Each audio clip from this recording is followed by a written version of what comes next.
Fala galera, beleza? Meu nome é Matheus, faço parte da equipe da Belo Trade e hoje vou estar compartilhando com vocês qual o meu plano aí para os próximos dias e quais faixas estou de olho para buscar operações no Bitcoin.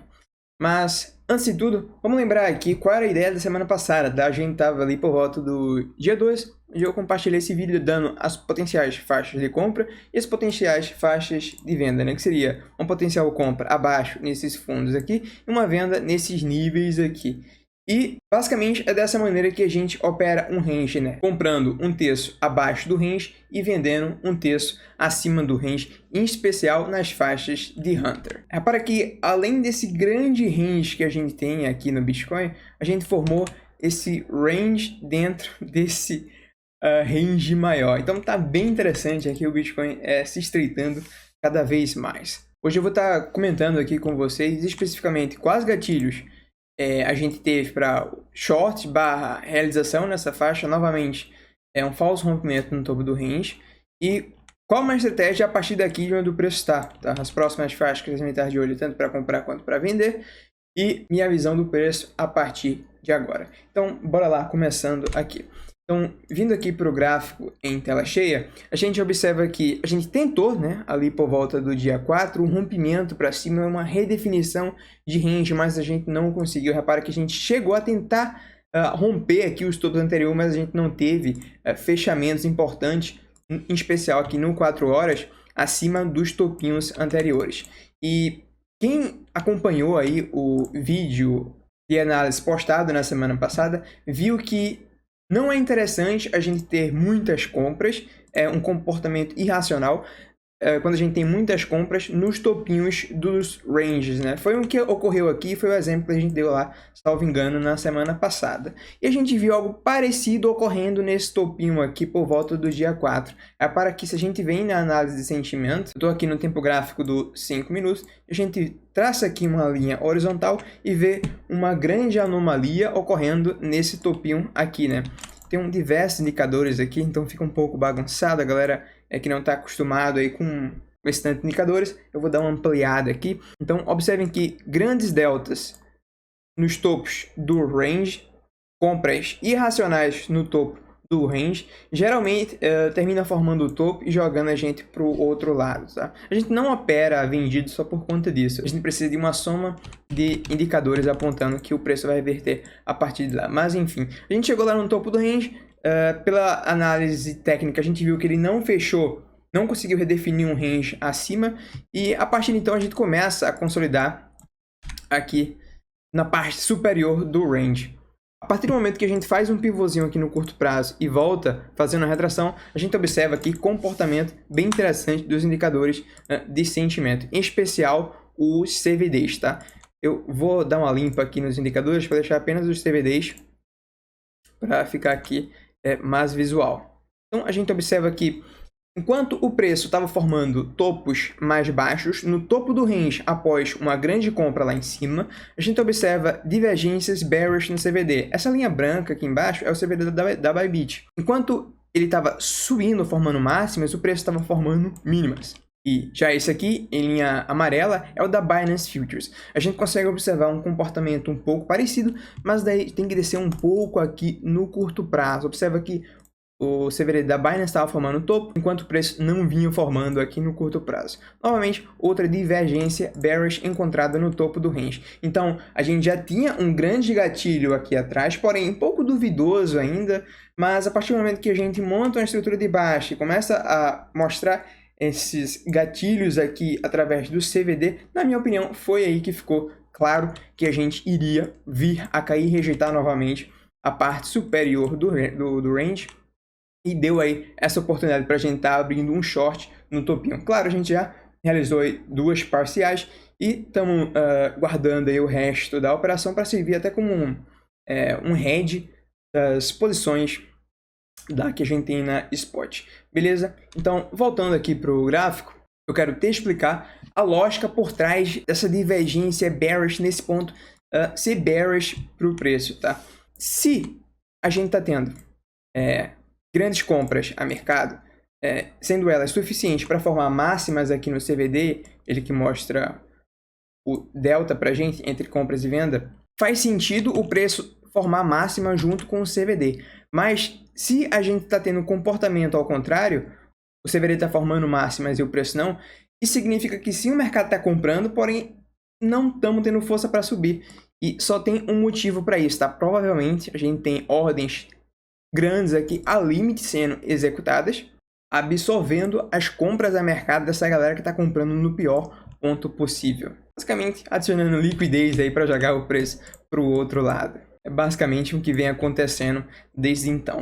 Mas vamos lá. Explicado aí os gatilhos que a gente teve para vendas e para acreditar que a gente não iria romper esses topinhos lá em cima, vamos entender o que está pegando aqui agora dentro dessa consolidação.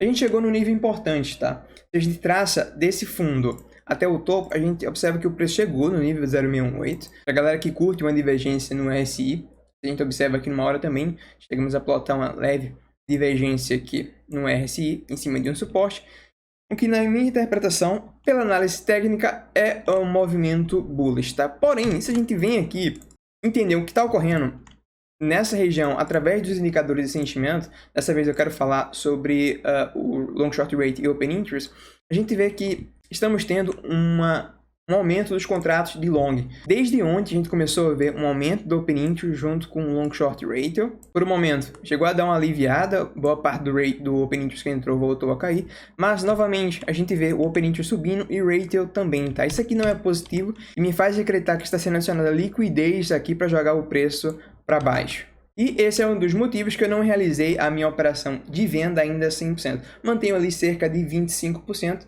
e está funcionando aí mais como um hedge também das posições da Spot nesse momento. Eu fiquei até preocupado quando eu estava vendo ontem ali esse grande LRA começando. Me lembrou um movimento que a gente fez aqui no Bitcoin ali por volta do dia 12 de março, salvo engano. Exato, 12 de março. Observa que a gente estava lateralizando aqui. Se eu abro a análise de sentimento nesse ponto, lá no dia 2 de março, a gente tem um movimento um pouco que lembra um pouco do movimento que ocorreu ontem e vem ocorrendo hoje também. Só que esse aqui foi mais abrupto, né? O atual agora, LRA, não está tão relevante como foi esse aqui do dia 12. Mas observa um comportamento aí parecido. Contratos abrindo e o Long Short Ratio mostrando que a galera que estava abrindo esses contratos eram apostando na alta, o que deu combustível para a gente seguir a queda. Então, a gente está tendo, sim, algo parecido aqui, mas nada tão violento, vamos dizer assim, como foi lá no dia 2 de março. Mas preocupa um pouco. Um fato positivo é que a gente está, sim, no suporte, tá? Mas com esse LRA aí, fica difícil acreditar que a gente vai segurar nessa região. Então, para a galera que está em short, sendo no Bitcoin ou nas altcoins que estejam interessantes, acho que faz sentido manter ainda um pouquinho, já que me parece que a gente vai ter combustível para ir ainda mais abaixo. Agora falando das potenciais faixas, tanto de compra quanto para venda, eu fico atento ainda, tá? Nesses níveis aqui dos 27.700, aqui arredondando, é basicamente o fundo desse range aqui que a gente apresenta, continua sendo a faixa entre 0,786 e 0,68 do fundo ao topo dessa onda impulsiva aqui. É uma região de Hunter, porém eu quero ver um delta vendedor bem forte aqui no fundo, tá? Seria muito interessante também a gente ter uma queda forte no Open Interest para mostrar que essa galera que está comprando aqui foi colocada para fora. Um ponto interessante que eu gosto de usar aqui como confluência é a média 200 exponencial do 4 horas, que está aqui exatamente no fundinho do range, na faixa de Hunter. Então é um nível interessante, porém eu vou falar para vocês, eu não estou com tanto interesse aqui assim nesse nível por conta do LRA que está sendo formado aqui. Geralmente quando a gente apresenta um LRA grande, não é tão grande esse, tá? A gente tem combustível para captar liquidez de fundos mais relevantes, vamos dizer assim. Porém, a gente vai ficar atento, sim. Temos um alerta aí abaixo desse funil para acompanhar caso a gente chegue nesses níveis. Então, a primeira faixa de possível compra abaixo dos 27, sem tanto interesse assim. A segunda faixa de potencial compra abaixo desse fundinho, basicamente outra região de liquidez, 27.150 ali aproximadamente, todo esse nível aqui abaixo. Se a gente não der gatilho aqui dentro, aí é fundo do range, desse range maior, barra região de Hunter. Em confluência a gente vai ter aqui nesse nível a EMA 200 do 4 horas. Eu falei que essa daqui era 200, mas não, essa aqui é a 100 do 4 horas que está aqui confluindo, e aqui embaixo é a 200 do 4 horas. Então, é a confluência aqui, tanto nessa região quanto nessa região abaixo das médias. Então, essas são as faixas de possíveis compras, as faixas de potenciais vendas. A gente consegue enxergar aqui, dando um zoom mais próximo do gráfico, um mini range dentro daquele range médio. Então, se a gente vir ao topo desse range, eu estou com alerta aqui nos 28, 132, rompe, não consegue formar novo range acima, algo parecido com o que ocorreu aqui acima. Pode ser uma oportunidade sim para a gente estar shortando, desde que a gente encontre bons gatilhos na análise de sentimento, para buscar uma retração até o fundo do range novamente. Se não tivermos gatilho nesse nível, do fundo ao topo, ali por volta de entre 0,68 e 0,7, potencial faixa de venda também. E daí, vocês já sabem, né? A gente já comentou bastante aí sobre o range das faixas mais interessantes. A gente também vai ter a parte superior do range maior, que são aí as faixas de Hunter. Então, tá bem interessante o Bitcoin, tá dando bastante oportunidade tanto no Bitcoin, tanto nas altas aí nos últimos dias. Para a gente finalizar aqui, vamos falar das ordens. Abrindo aqui o Trading Light, a gente consegue ver na Binance Futures algumas ordens aí confluindo com aquelas regiões que a gente havia comentado agora há pouco, como potenciais faixas de compra e potenciais faixas de venda, né? Observar que eu tenho uma linha traçada aqui na horizontal, essa linha azul, que é basicamente aquela faixa do topinho do range. A gente já tem algumas ordens aqui nessa região que podem formar resistência, ajudar o preço a ter uma resistência aqui no topinho desse range. Logo aqui abaixo também, nessa região de liquidez que a gente comentou, a primeira faixa de potencial buy zone, algumas ordens também logo aqui abaixo. Depois desse nível só lá, próximo daquele outro fundinho, que também é uma faixa que a gente vai estar de olho para comprar. Beleza? Então, esse é o book aí da Binance Futures no momento. Beleza? Só para lembrar, a minha visão para vocês do longo prazo é muito otimista, tá? Muito otimista. Muito volume no fundo, volume de início de tendência. Não vejo outra a não ser o preço indo buscar máximas aí nos próximos dias, não, né? Nos próximos meses. Então, traders e investidores, eu acho que é isso. Agradeço aí a participação de todos e vejo vocês na próxima análise, no próximo vídeo.